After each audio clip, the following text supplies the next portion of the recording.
তো hello guys, কেমন আছো তোমরা সবাই? আজকে আমরা কর্দ ব্রিজ পার করে চলে এলাম, এই বলিপুকুর রাস্তা দিয়ে চলে গেলাম বন্ধুর বাড়ি। বন্ধুর বাড়ি হচ্ছে নালাগোলা। নালাগোলা থেকে বন্ধুকে নিয়ে আসতেছি, আর বন্ধুকে নিয়ে আসে কি কাজ করাচ্ছি তোমরা দেখতে থাকো।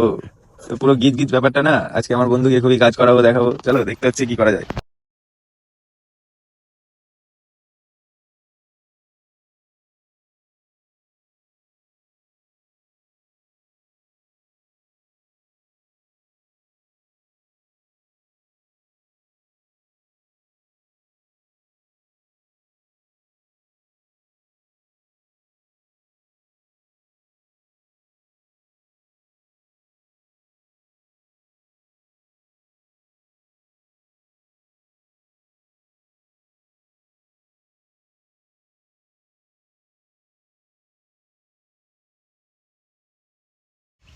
তো গাইস, আমরা কালকে গেছিলাম, রাত্রিতে থাকে, আজকে বন্ধুকে নিয়ে চলে আসলাম। এই যে দেখো আমার বন্ধু খুবই লজ্জিত ছেলে, বুঝছেন।